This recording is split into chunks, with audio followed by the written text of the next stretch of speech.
Hello everyone, आज हम पढ़ने वाले क्लास 6 की साइंस की टेक्स्ट बुक का chapter number 5 measurement of length and motion.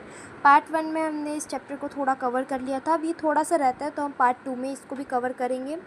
जितना होता है उतना करेंगे, अगर ज़्यादा रह गया तो हम उसको पार्ट 3 में कवर करेंगे। So okay, let's start. Activity 5.1 let us measure. Activity 5.1 क्या कहते हैं, तो चलो नापते हैं, मेज़र करते हैं। Select some objects around you such as a comb, a pen, a pencil and eraser to measure their lengths. अब आपको क्या करना है, आपको ऑब्जेक्ट्स कलेक्ट करने हैं जो भी आपके अराउंड है, मतलब जो भी आपके आसपास हैं। जैसे कि एक कंघा, कॉम्ब हो गया जिससे आप बाल बांधते हो, वो एक पेन हो गया, पेंसिल हो गया, एक इरेज़र हो गया, ताकि उनकी आप लेंथ को मेज़र कर सको। Measure their lengths one by one by using a meter scale and note down the measurements in table 5.2। अब आपको करना क्या है, मेज़र किससे करना है, आपको एक मीटर स्केल से मेज़र करना है। और आप जिस भी ऑब्जेक्ट को मेज़र कर रहे हो वो आपको लिखना है यहाँ, और उसको मेज़र करने के बाद उसकी जितनी भी लेंथ आ रही है वो लिखना है आपको यहाँ। ओके, नाउ ये क्या बोल रहा है कि why are some length measuring devices made up of flexible materials, कि जो लेंथ मेज़र करने की कुछ डिवाइसेस होती हैं वो फ्लेक्सिबल मटेरियल से क्यों बनी होती है। तो अभी इसका आंसर हमें साइड में दे रखा है। While writing the length do not forget to write the unit also. जब आप व्हाइल राइटिंग द लेंथ, मतलब जब आप किसी भी ऑब्जेक्ट की लेंथ को मेज़र करके लिखते हो तो आपको उसके पीछे यूनिट लगाना नहीं भूलना चाहिए, क्योंकि अगर आप मेज़र करके, जैसे कि आपने फॉर एग्ज़ाम्पल इरेज़र, इस इरेज़र की लेंथ है 5 centimetre.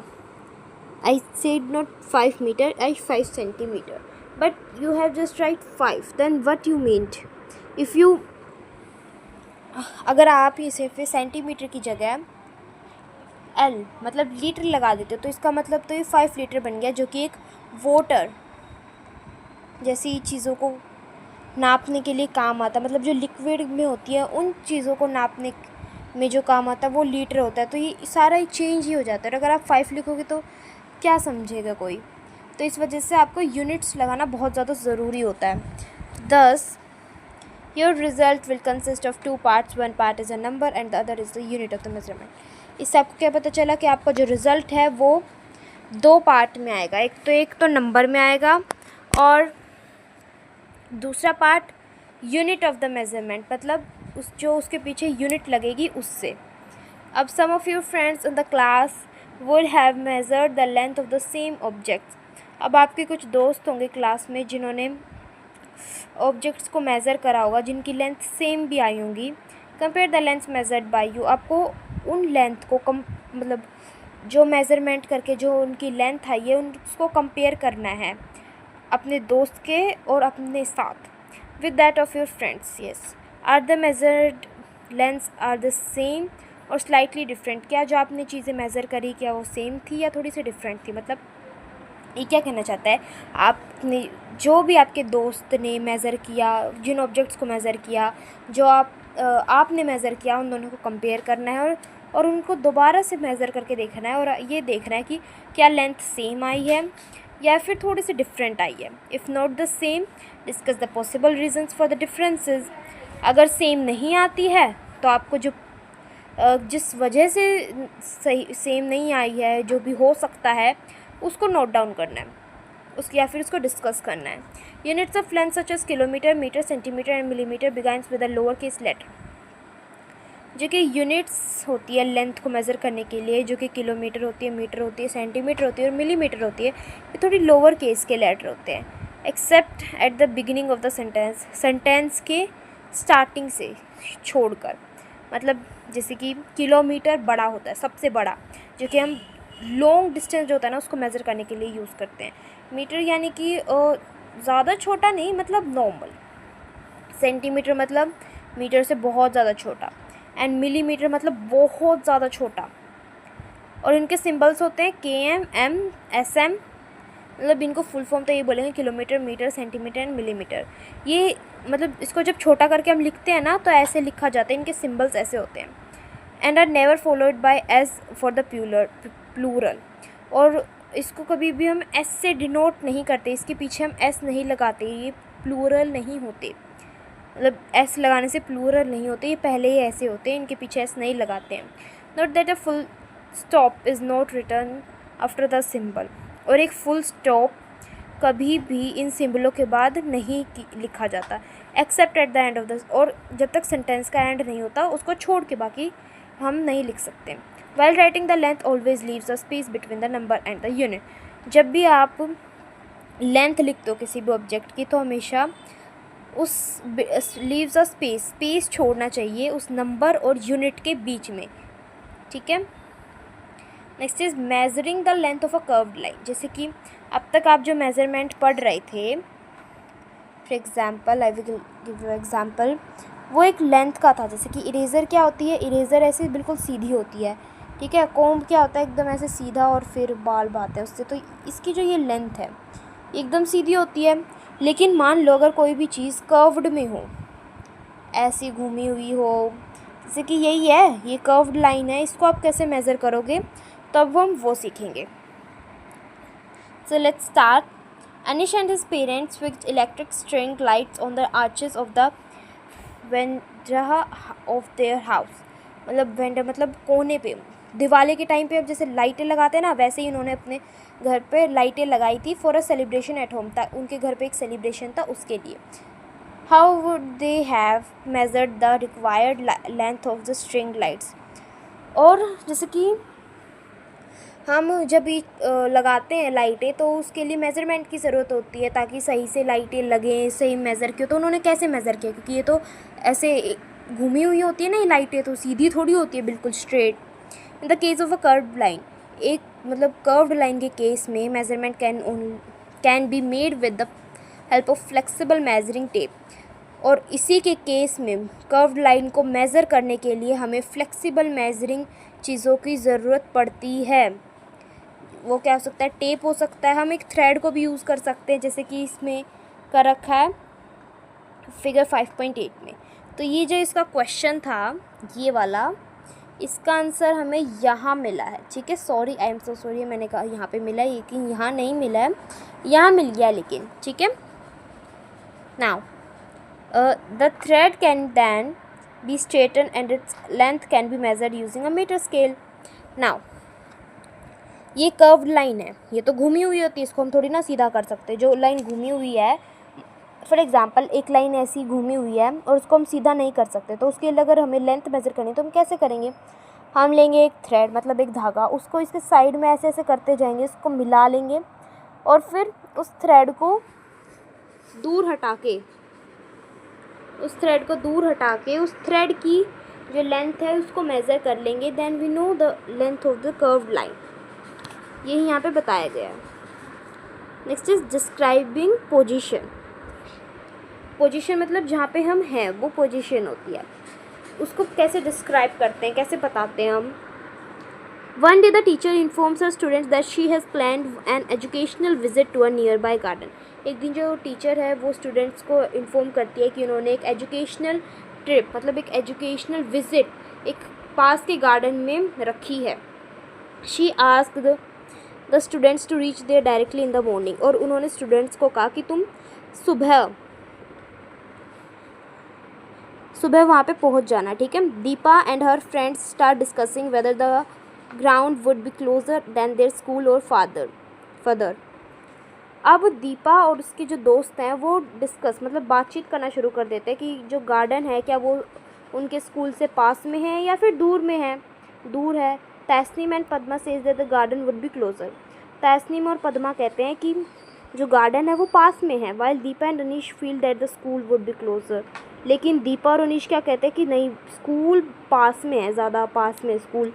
While Deepa and Anish feel that the school would be closure, लेकिन दीपा और अनीश को लगता है कि स्कूल ज़्यादा पास में है। Hardeep thinks that both would be almost at an equal distance, लेकिन हरदीप क्या सोचता है कि दोनों ही जो हैं वो इक्वल डिस्टेंस पे मतलब इक्वल जगह पे। ना ये क्या कहते हैं, देखो ये यहाँ पे बस स्टैंड है, ये स्कूल है, ये दीपा का घर है। दीपा का घर है, अनिश, हरदीप, ये सब इसका घर है, ठीक है। अब ये जो दीपा का हाउस है और अनिश का हाउस है, ये स्कूल गार्डन से बहुत ज़्यादा ही दूर है। तो ऑफ कोर्स ये क्या कहेंगे कि हाँ भाई गार्डन तो स्कूल की कंपैरिजन में बहुत दूर है, क्योंकि स्कूल क्या है, स्कूल इनके घर के बिल्कुल पास में है, ठीक है। नाउ अब तैस्नीम और पद्मा ने क्या कहा था कि नहीं भाई गार्डन पास में है और जो स्कूल है वो दूर है। उन्होंने इसलिए कहा था क्योंकि ये देखो डिस्टेंस ज़्यादा है, मतलब डिस्टेंस यानी कि किलोमीटर से हम डिस्टेंस को नापते हैं ना, जितना हम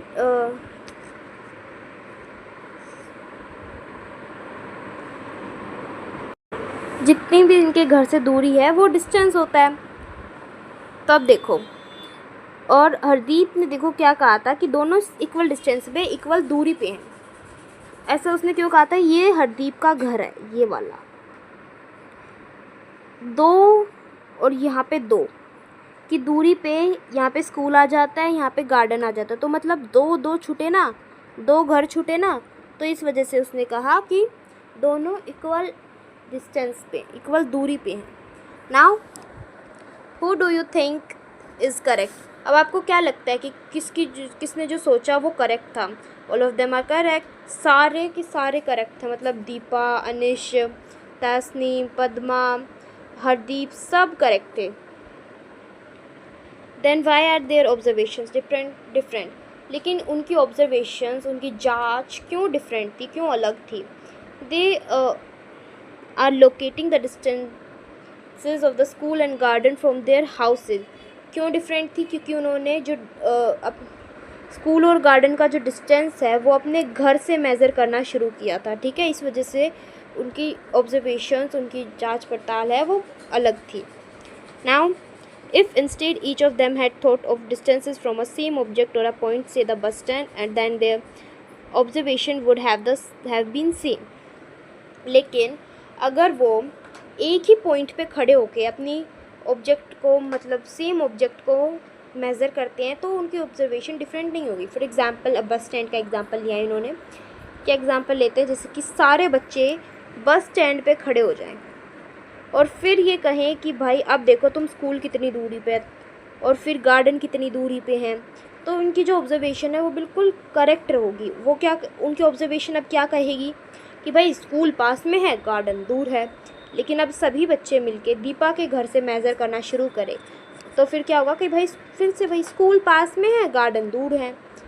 लेकिन अब गार्डन पे खड़े होकर ये कहें कि भाई अब बताओ कि अनिश का घर कितनी दूर है, स्कूल, बस स्टैंड ले लेते, स्कूल नहीं बस स्टैंड। तो गार्डन से क्या कहेंगे कि भाई अनिश का घर पास में है और बस स्टैंड की थोड़ा ज़्यादा दूर है।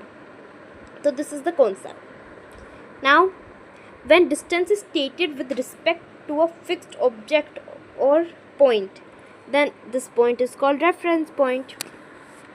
अब ये क्या कहते हैं कि जब डिस्टेंस को फिक्स्ड ऑब्जेक्ट या पॉइंट से मेज़र किया जाता है उस पॉइंट को हम क्या कहेंगे, रेफरेंस पॉइंट। फॉर एग्जांपल बच्चों ने यहाँ खड़े होकर सब कुछ ये पूरा बनाया, तो क्या हुआ, ये वाला यहाँ से स्टार्ट हुआ ना, तो ये स्टार्टिंग पॉइंट क्या हुआ, रेफरेंस पॉइंट।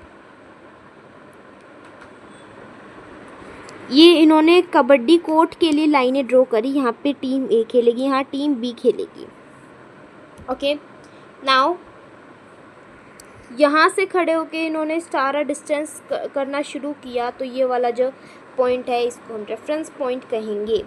अब a few days later Hardeep tell his friends excitedly, let us go to the play ground, the sports teacher wants us to help her draw lines with chuna powder for making the kabaddi court for the sports day। अब एक दिन क्या होता है, हरदीप बहुत ज़्यादा exciting से आता है और उनको बताता है कि चलो भाई प्लेग्राउंड में चलते। स्पोर्ट्स टीचर ने हमें लाइन ड्रॉ करने के लिए कहा चूना पाउडर। चूना पाउडर क्या होता है, लाइमस्टोन पाउडर, ये आप आगे जाके पढ़ोगे। For making the kabaddi court, kabaddi का जो मैदान होता है उसको बनाने के लिए, स्पोर्ट्स डे के लिए। पद्मा क्या कहते हैं, we need a longer measurement tape. इसके लिए तो हमें बहुत बड़ी मेजरमेंट टेप चाहिए। लेट अस टेक तो चलो इसको स्पोर्ट्स रूम से लेके फिर चलते हैं। Deepa, let us first decide the point on the ground from which will be measure the distance to start drawing the lines. अब दीपा क्या कहती है, रुको पहले हमें डिसाइड करने दो, पहले हमें फैसला लेने दो कि जो पॉइंट ग्राउंड से हम जिसको मेज़र करने वाले हैं, the distance to start the drawing line, जिससे हम ड्राइंग लाइंस कर पाएँ, हम जिस कितनी दूरी पे हम लाइंस को ड्रॉ कर पाएँ, उसके लिए हमें पॉइंट्स मेज़र करने के लिए भी तो ज़रूरत पड़ेगी। Let us call this our reference point. इसको हम क्या कहेंगे, रेफरेंस पॉइंट। मतलब क्या है, ये है पॉइंट, इससे उन्होंने करा स्टार्ट, ये पॉइंट है और इससे उन्होंने स्टार्ट किया,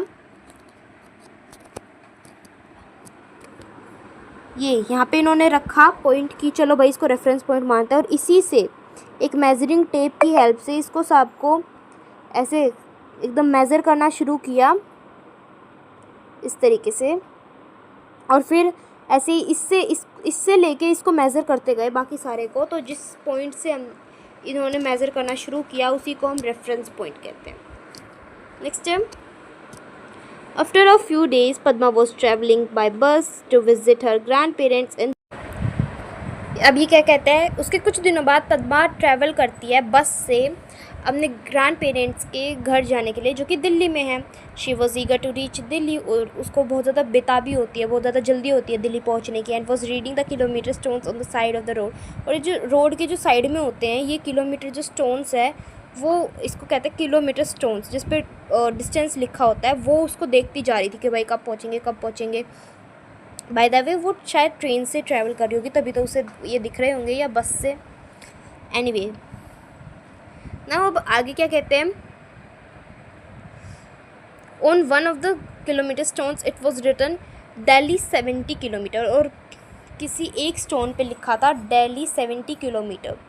further on the next kilometre stone read Delhi 60 kilometre, और उससे आगे जो आता है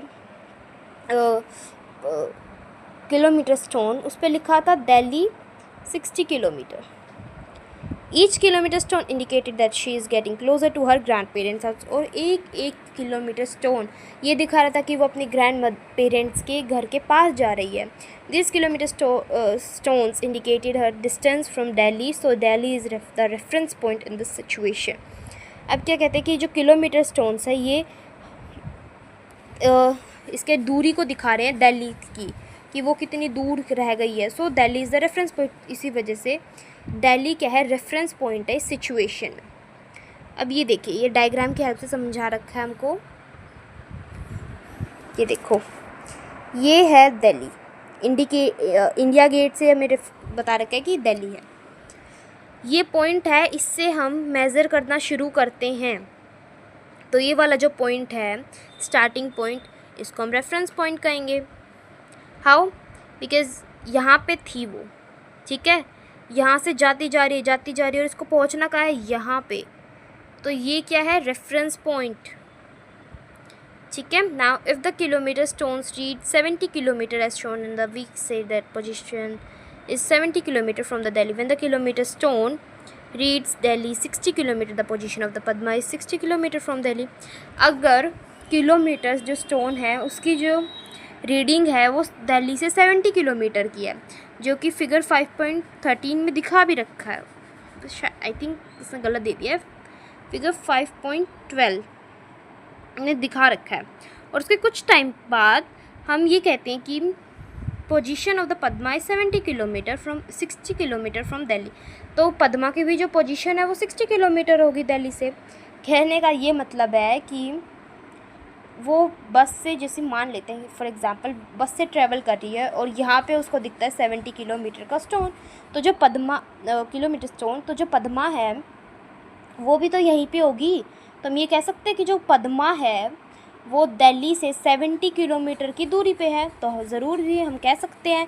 फिर इससे आगे यहाँ पे इतने डिस्टेंस पे आता है 60 किलोमीटर का स्टोन, तो फिर हम ये भी कह सकते हैं कि दिल्ली से इतनी दूरी पे 60 किलोमीटर की दूरी पे जो पद्मा है वो दूर है। तो हाँ जी, हम कह सकते हैं। Next one is moving things, चलती हुई चीज़ें। लेट अस एक्सप्लोर, चलो एक्सप्लोर करते हैं। Look around and prepare a list of 5 objects that are in motion and 5 objects that are at rest. Look around and prepare मतलब आपको आसपास देखना है और एक लिस्ट को प्रिपेयर करना है 5 ऑब्जेक्ट्स की जो कि मोशन में है एंड 5 ऑब्जेक्ट और 5 ऑब्जेक्ट्स की जो कि रेस्ट पे हैं। और आपको अपनी ऑब्जर्वेशन को यहाँ पे टेबल 5.3 में रिकॉर्ड करना है। Think about how you decided whether an object was in motion और at rest. Write your explanation justification in table 5.3। अभी क्या कह रहा है कि आपको अपनी ऑब्जर्वेशन को इसमें रिकॉर्ड करना है और आपको क्या सोच रहा है और आपको कैसे पता चला कि वो जो ऑब्जेक्ट है वो चल रहा है या फिर रुका हुआ है। रेस्ट मतलब रुका हुआ है, मोशन मतलब जो चल रहा है। आपको अपनी एक्सप्लेनेशन को टेबल 5.3 में रिकॉर्ड करना है। So first example is cow grazing in the field. Cow खा रही है, ग्रेज मतलब चर रही है, खाना तो नहीं बोलेंगे, मतलब चर रही है। वो घास खाती है ना काओ, तो वो चरना ही होता है, उसको हम खाना नहीं बोलते, उसको चरना कहते हैं। Object at rest tree. अब वो कैसे आपको पता चला कि वो मोशन में है? उसका हेड को देख के कि वो हेड जो उसका हेड है वो माउथ है वो चल रहा है। वैसे पहले तो मान लो ये काव है, ये यहाँ पे ये काव है, ये यहाँ पे ग्रास लगी हुई है, वो अपने माउथ से इसको पिक करती है, इसे तोड़ती है और फिर उसको खाती है। तो उसको माउथ को देख के तो पता चला कि वो उस पे है मोशन में। और ट्री तो हिल ही नहीं रहा है, हवा आ जाती है तो वो अलग बात है, लेकिन वो खुद से थोड़ी हिल रहा है। सो हमें उस तरीके से पता चलता है कि वो रेस्ट पे है। इसी तरीके से आपको 3 to 5 ऑब्जेक्ट्स की लिस्ट प्रिपेयर करनी है और उसकी जस्टिफिकेशन मतलब उनके बारे में बताना है। Compare and analyze your justifications. How can one decide if an object is in rest or motion? अब आपको अपनी लिस्ट को कंपेयर करना है और उसको अच्छे से देखना है, उसको कंपेयर करना है। और आपको डिसाइड करना है कि ऑब्जेक्ट कैसे रेस्ट में है या कैसे मोशन में है। An object is said to be in motion if its positions with respect to the reference point with time. अब एक ऑब्जेक्ट कैसे मोशन में हो सकता है? अगर इसकी जो पोजीशन है वो बदल रही है रिस्पेक्ट रेफरेंस पॉइंट के साथ विद टाइम के साथ। If an object is not changing the position with respect to the reference point with time it is said to be rest. लेकिन अगर एक ऑब्जेक्ट अपनी पोजीशन को चेंज नहीं करता है रेफरेंस पॉइंट से लेके, देन हम क्या कहेंगे कि वो ऑब्जेक्ट रेस्ट पे। नाउ अब इससे आगे का हम पढ़ेंगे पार्ट 3 में। इतना ही आज के लिए कंप्लीट होता है। Thank you guys for watching.